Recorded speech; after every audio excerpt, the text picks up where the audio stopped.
좋은 아침입니다. 나의 예배를 받으소서. 우리 함께 찬송하면서 오늘 새벽 예배 하나님께 드리겠습니다. 오 주님, 당신은, 우리 함께 고백합시다. 오 주님, 당신은 내 삶 구석구석까지 감찰하시며 나를 응원하시는 분, 내 길을 밝혀서 영원한 생명의 길로 인도하시며 나를 격려하시. 크고 작은 갈등을, 크고 작은 갈등을 겪곤 하지만 항상 결국 당신의 선택. 크고 작은, 크고 작은 갈등을 겪곤 하지만 항상 결국 당신을 선택합니. 크고 작은, 크고 작은 갈등을 겪곤 하지만 항상 결국 당신을 선택합니다. 나의 유일한 고백의 대상은 오직 아름다운 당신뿐입니다. 나의 유일한 고백의 대상은 오직 아름다운 당신뿐입니다. 나의 유일한 고백, 나의 유일한 고백의 대상은 오직 아름다운 당신뿐입니다. 나의 유일한 고백의 대상은 오직 아름다운 당신뿐입니다.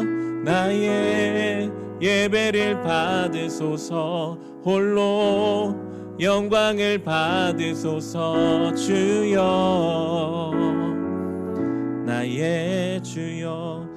시간 함께 기도하실 때 우리 한 주간의 삶을 주님 앞에 맡겨드리며 기도합시다. 어제 주일 예배를 통해 우리에게 주셨던 감동과 삶의 지침들이 있다면, 또한 우리가 말씀과 기도로 찬송으로 주님 앞에 결단했던 것들이 있다면, 주님, 새로운 한 주를 시작하면서 분명하게 결단하고 온전히 붙잡고 살아가게 하옵소서. 한 주를 살며 계획하는 일들, 또 우리가 해야 할 많은 결정들도 있습니다. 순간순간 성령께서 우리를 지도하시고 인도하여 주사 우리의 생각과 뜻이 아니라 아버지의 뜻이 우리의 삶에 이루어지는 한 주간이 되게 하여 주옵소서. 우리 같이 합심으로 기도하겠습니다. 하나님 아버지, 새로운 한 주를 시작합니다. 어제 주일 예배를 통해 주님 앞에 들었던 말씀을 기억하며 한 주를 살게 하옵소서. 찬송하며 기도하며 드렸던 결단을 기억하며 또한 살게 하옵소서.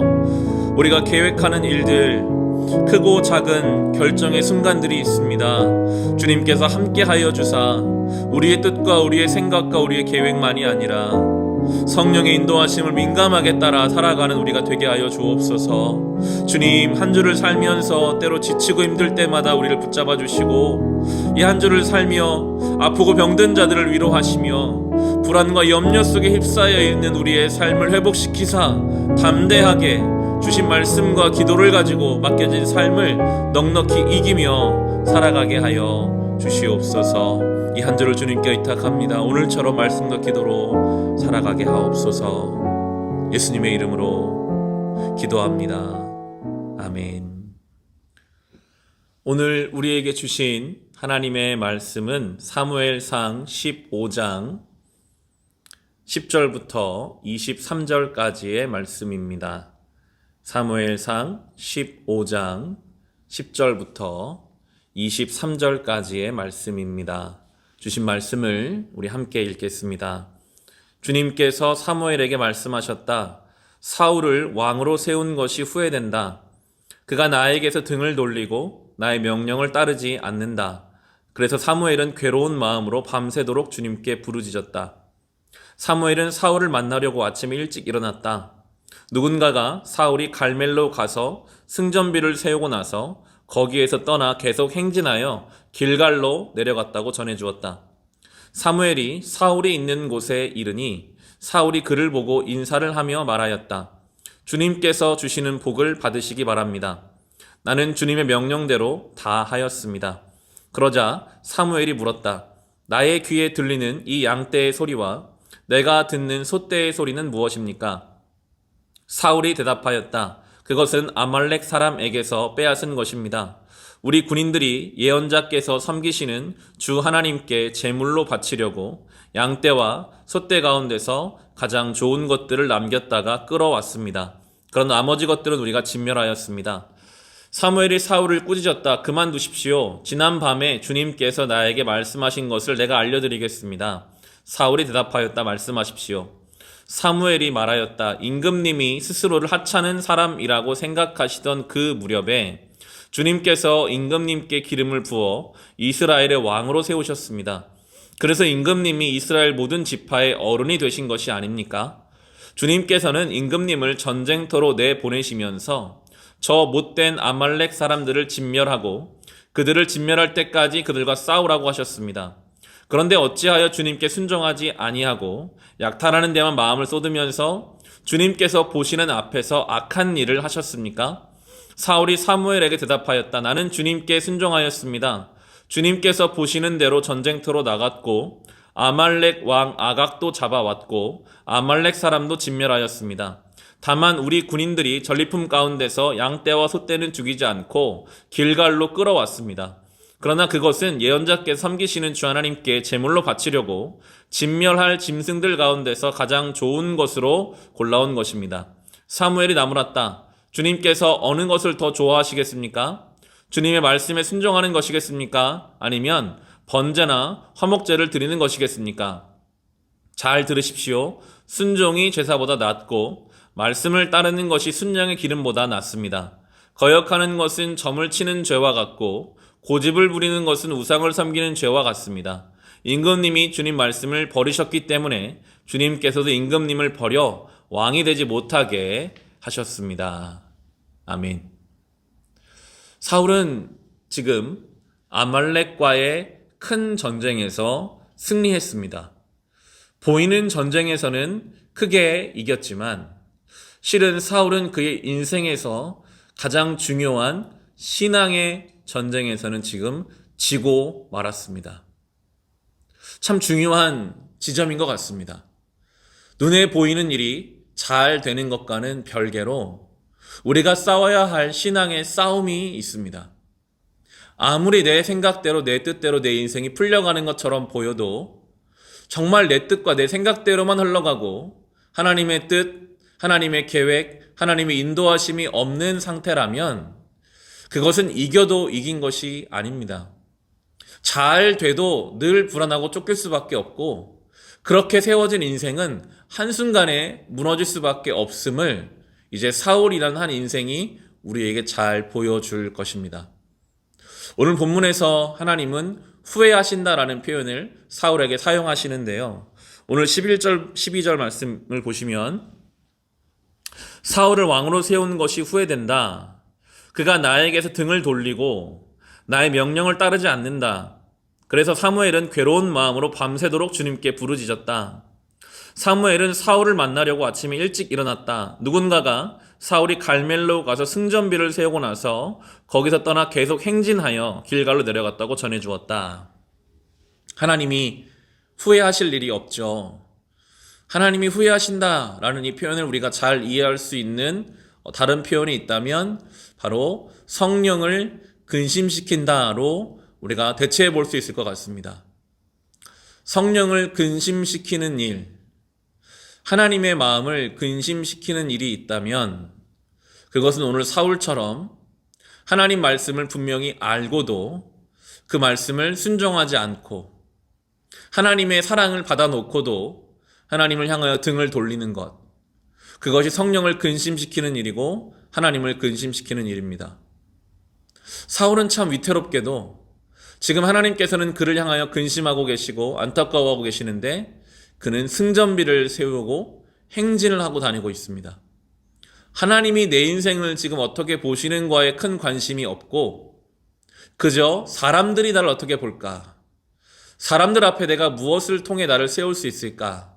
여기에 큰 관심을 두고 있는 사울의 인생은 참으로 위태로운 모습으로 볼 수 있습니다.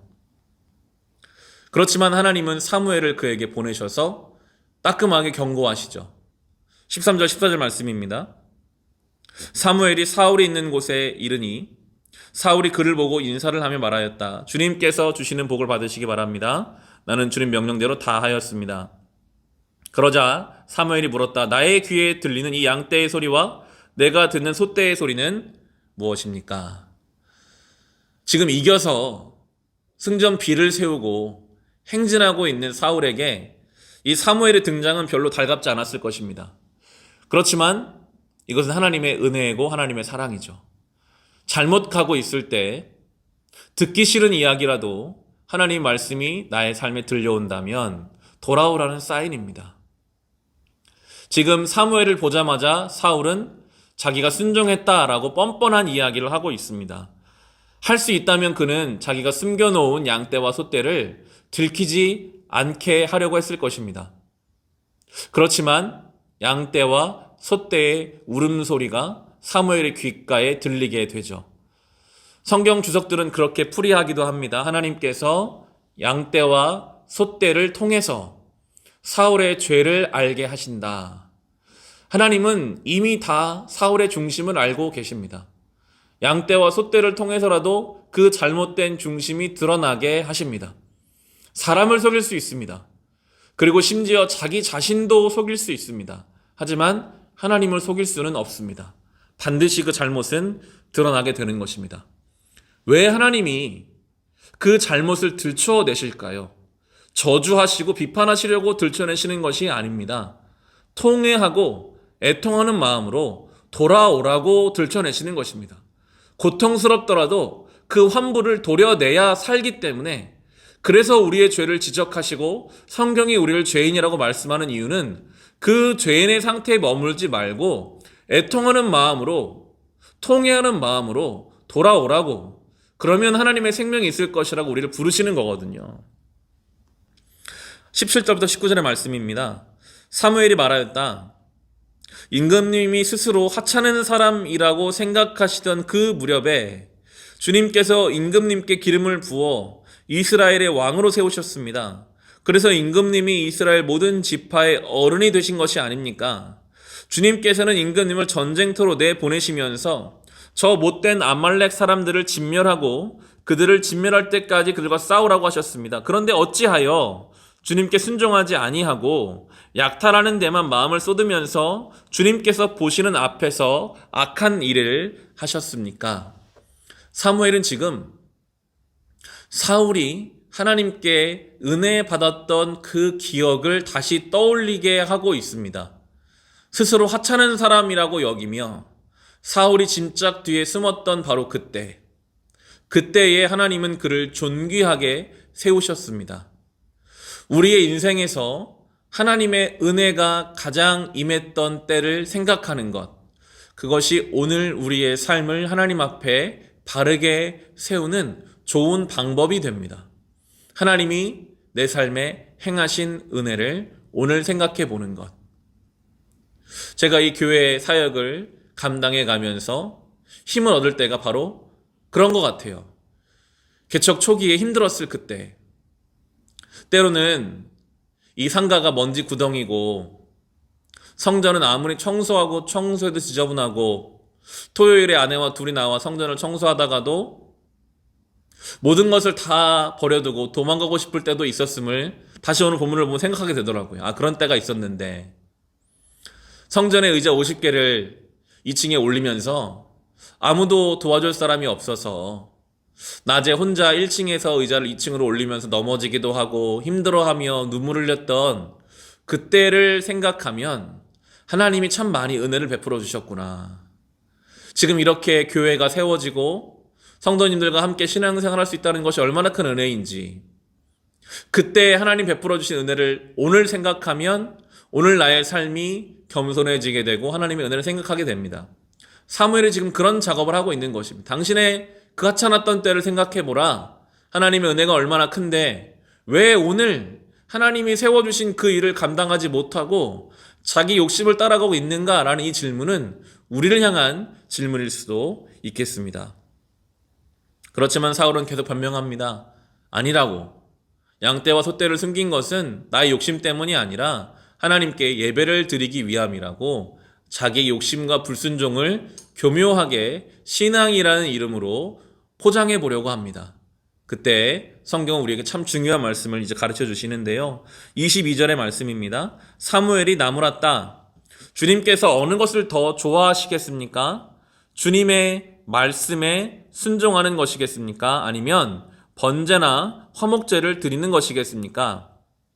잘 들으십시오. 순종이 제사보다 낫고 말씀을 따르는 것이 순양의 기름보다 낫습니다. 순종이 제사보다 낫다. 말씀을 따르는 것이 순양의 기름보다 낫다. 제사는 하나님이 반드시 받으셔야 할 예배의 내용이죠. 그렇지만 그 제사가, 그 순양의 기름이 자기의 만족을 위한 것이라면, 하나님 원하시는 것은 순종인데 하나님이 원하시는 순종이 아니라 그저 나는 이만큼 했어, 나는 할 만큼 했어, 그러니 이제 나는 더 이상 하나님께 드릴 것이 없어, 이런 식으로 순종을 자기의 기준으로 낮추고 자기 만족으로 신앙생활을 하려고 하는 것은 온전치 않다고 우리에게 말씀하고 계십니다. 하나님이 우리에게 요구하시는 순종의 내용들이 있습니다. 어제 주일이었죠. 주일 예배를 통해 우리에게 주시는 하나님께서 순종하기 원하시는 내용들이 있습니다. 그걸 순종하는 것이 가장 아름다운 예배입니다. 그 어떤 종교생활보다 우리에게 주시는, 사랑하라고 하는 대상이 있으면 힘써 사랑하고, 용서하라고 있는 대상이 있으면 그 사람을 힘써 용서하고, 증인으로 살아야 할 우리 삶의 자리가 있다면 그곳에서 증인으로 살아가는 것, 힘써 순종함으로 우리가 삶의 예배를 하나님께 드릴 때 하나님은 그 어떠한 종교적 행사보다 더 기쁘게 우리 예배를 받아 주실 것입니다. 적용 질문을 드리면서 오늘 말씀을 정리하고자 합니다. 하나님이 우리에게 요구하시는 순종의 내용들 중에서 지속적이고 반복적으로 우리에게 요구하시는 순종해야 할 자리, 순종해야 할 삶의 내용은 없습니까? 사울에게 그 은혜의 때를 기억하라고 하신 것처럼 우리가 오늘 기억해야 할 내 삶에 베풀어 주신 하나님의 은혜, 그 은혜의 장면은 무엇입니까? 이 질문과 말씀을 가지고 새로운 한 주, 오늘 하루를 살아갈 수 있기를 주의 이름으로 축원합니다. 주신 말씀 가지고 우리 같이 합심으로 기도하겠습니다. 하나님 아버지, 오늘 사울의 모습을 봅니다. 그는 전쟁에서는 이겼지만 신앙의 싸움에서는 진 사람이 되어버렸습니다.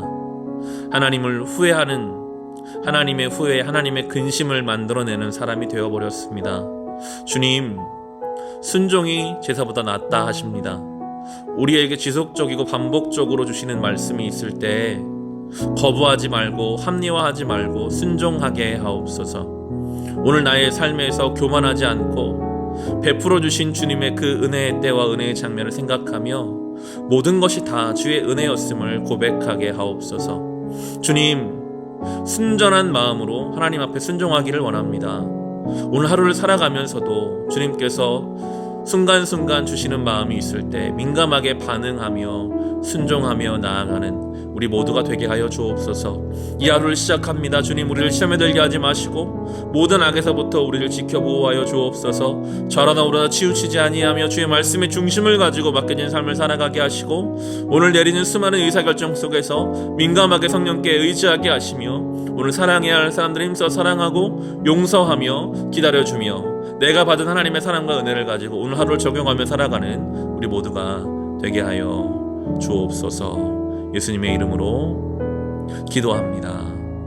아멘.